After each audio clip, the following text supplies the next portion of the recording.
Our first presentation is entitled Assessment of Hiding the Higher Order Leakages in Hardware. What are the achievements versus overhead? This is a junk work by Amir Moradi and Alexander Hill. And the talk will be given by Alexander. Thanks for the introduction. Good morning, everybody. So, what can you expect in the next 20 minutes? We didn't provide any proof of security here. So what we did is some evaluation of a combination of proper masking scheme combined with hiding, and try to give some numbers for that. I'm starting with a short introduction to sidechain analysis. I guess most of you are very familiar with that, but yeah, I will start with that. When you have, from the mathematical side of view, a secure cipher, and bringing that to a device will leak information over some side channels like timing, power, or EM. And with that information, it is possible to attack the implementation. And in this work, we are focusing on power. And in general, there are three kinds of categories how to counter these. The first category will be masking. And masking randomizes the intermediate values and hence randomize the power consumption and counter it in that way. The second category is hiding, which either also randomizes the power consumption or tries to completely equalize the power consumption, independent of the processed data or performed operation.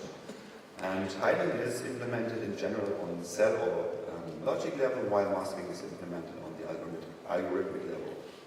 And the third category is rekeying, which in general just periodically update your secret key.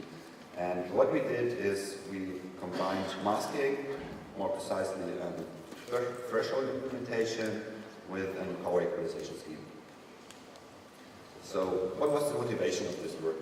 So in 2006 on ICICS, threshold implementation were introduced, and they come with proper mathematical proofs.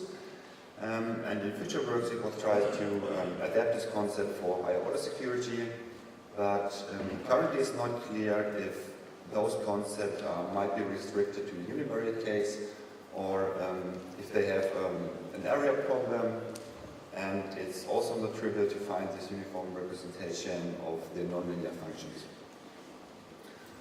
Furthermore, it was noted as hiding scheme or power equalization schemes should not be used as a sole countermeasure, and it is expected that those power equalization schemes hide your leakage on each statistical order.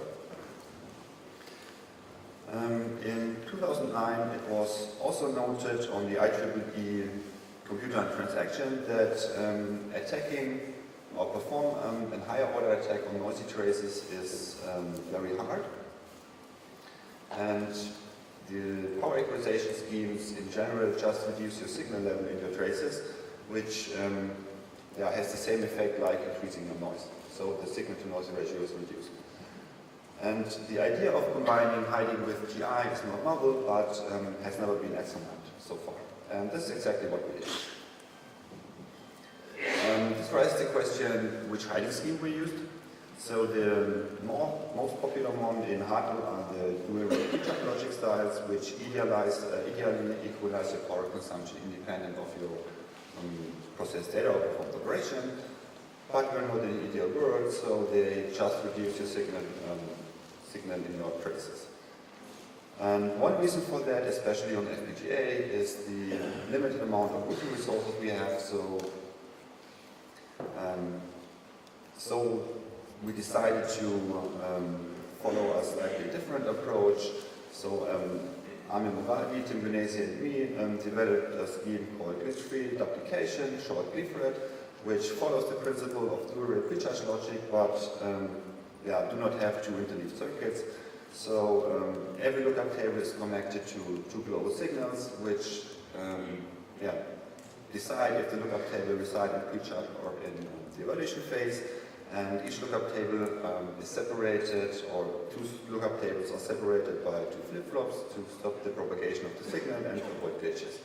And this forms one part of the circuit, and we have to place an additional circuit with inverted logic to form the dual rate behavior. And and those two circuits have exactly the same routing structure and are not interconnected.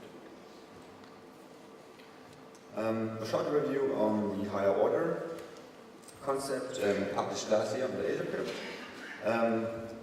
TI is a masking scheme, so we have to bring our information on our value into shared representation as well as our linear and nonlinear function.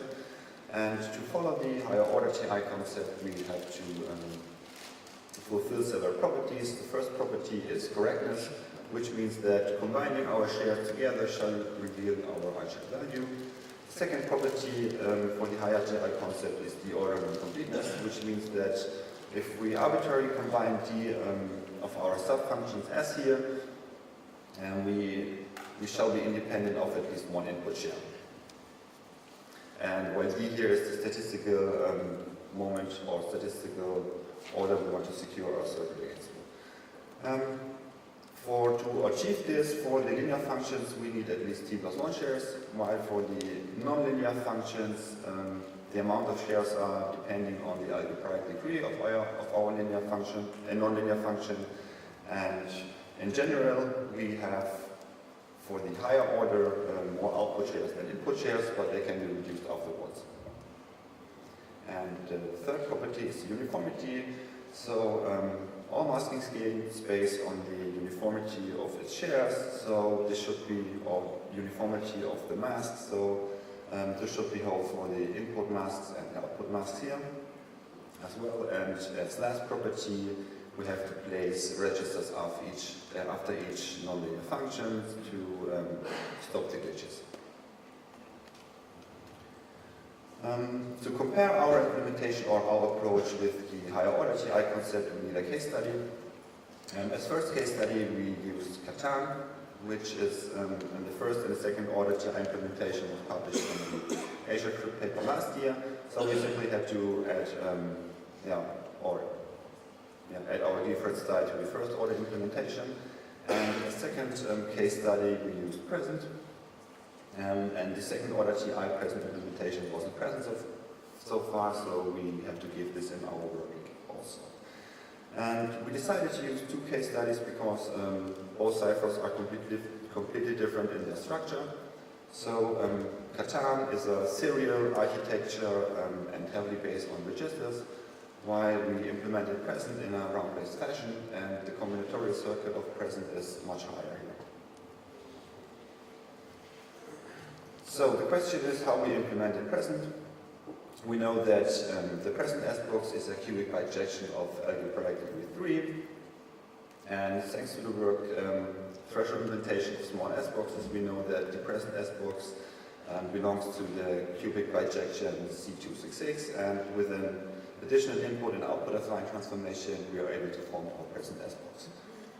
But as noted before, the amount of shares we used to implement this in the higher order concept belongs to the algebraic degree. So with a naive implementation, we need here 4 shares for the first order implementation and 7 for the second order. But this can be reduced by decompose our nonlinear function.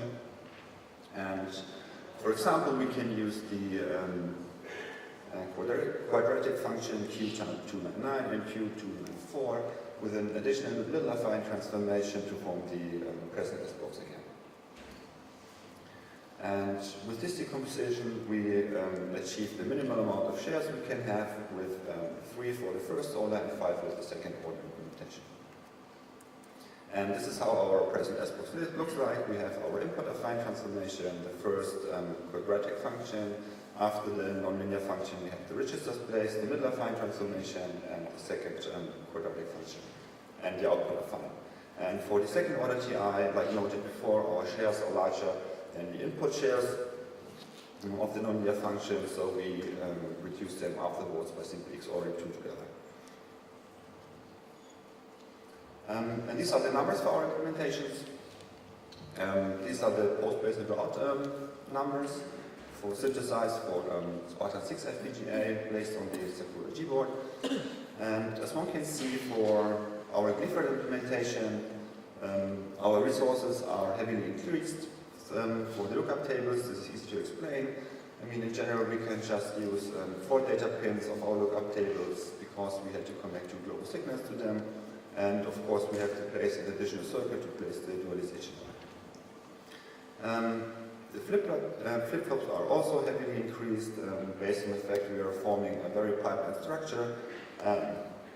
And based on that, our critical path is very short, and on the other hand, our frequency can be increased.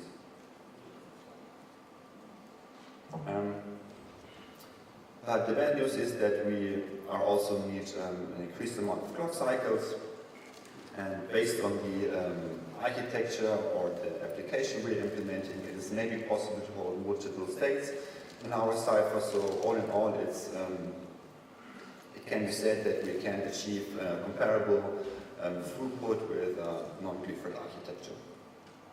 But this is of course design dependent. Okay, how did we evaluate our implementations? So we used the well-known leakage assessment methodology t-test, and at this point I want to thank Pascal Sastrik, which made this beautiful slide. Unfortunately, I cannot use PowerPoint here, so the animation do not work here. So, but thanks for Pascal for the slide. And how does the t-test work? First we have to measure our traces, and then we have to determine a distinguisher. We use the fixed versus random t-test, or also known as non-specific, which means that we either send a completely random plain text or fixed plain text to our device, and based on the sent plain text we are grouping our traces.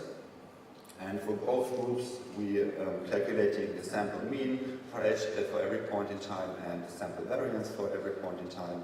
And based on that information we are calculating our t-trace.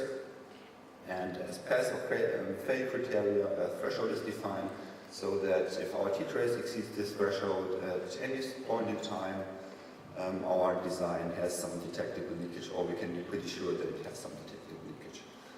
And this threshold is in general or commonly set to 4.5. This is how the t-test works for the first order.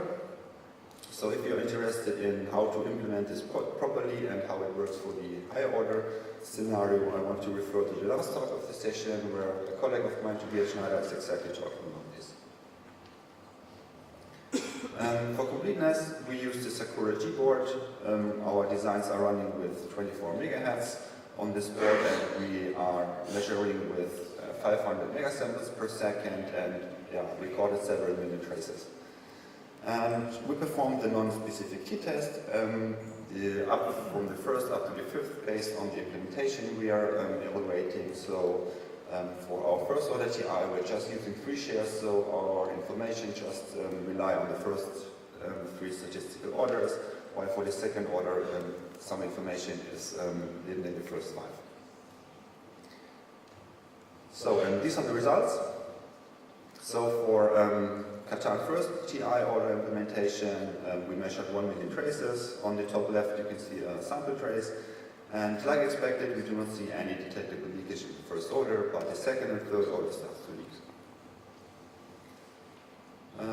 For the second order Catan we measured 100 million traces, and like one can see in the sample trace, our power consumption is increased due to the increased amount of resources used for this implementation, and like expected we do not have any detectable leakage on the first and second order, also on the third one, but our fourth and fifth one starts to leak. So we expect that if we increase the amount of measured traces, we will see some leakage in the third order as well. Now coming to the Catan first order Gifford implementation. For that we measured about 1 billion traces, and has no detectable leakage on the first, second and third order. Due to the fact that we're using just hiding, we expected to have some leakage in the second and third order at a certain point, but we didn't reach that with 1 billion traces here. And as a side note, it took about 10 days to measure this 1 billion traces with a very high-speed measurement setup in our lab. It produced about 3 terabytes of data, but for devices from the wild this would take very, very long. And present behave somehow similar. So For the first order present implementation, we measure 10 million traces and has no detected leakage in the first order, but the second and third start to. The second order present, or for the second order present implementation, we measure 300 million traces, and as well as in Catan, we don't have any detectable leakage in the first, second, and third order, but the fourth and fifth start to leak. And again, here, if we assume that if we increase the amount of traces, we will have some detectable leakage in the third order again. For the present, for the TI present Leafred implementation, we measured again 1 billion traces, and this implementation consumes the highest amount of power, and again, we do not have any detectable leakage on the first, second, and third order. So what I've presented here is a combination of TI with a logic style called Leafred, and this combination consumes a lot more power. On the one hand, this is reside to the highest resource consumption, and on the other hand, this is the natural behavior of power equalization schemes, which always consume the highest amount of power independent of the processed data. And yeah, depending on the application we're implementing in Leafred, our latency increased, and on the other hand, this shortened our critical path and increased the frequency we can run our design with. So in general, we can say that we have a comparable throughput. The design or the concept or the results I've shown here are restricted to FPGAs due to the fact that Leafred is explicitly designed for FPGAs, but we assume that the combination of dual-array pre-charge logic styles with TI might have a similar security result, but this have, of course, checked for ASICs. We do not have shown any provable resistance for higher order, but we are still good with the first order proofs. But we, on the other hand, showed that it's practically infeasible to attack this implementation with higher order attacks with power. Of course, EM would be a different story because Leafred forms two independent circuits. So we assume that with the EM we can measure one of these, and then the hiding scheme is broken. It is noted to us that it's maybe fair to compare with the third order TI implementation because we have shown first, second, and third order resistance. But this should be done in the future work. Okay, that's it. Thank you.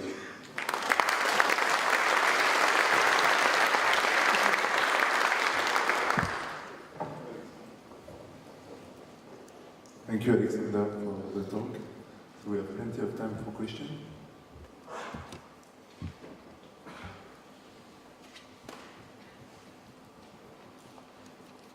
No question? Hello. Maybe I missed something, that your high order evaluation are only univariate. Only univariate, yeah. So it doesn't tell us. We didn't perform the multivariate case. All right. Thank you.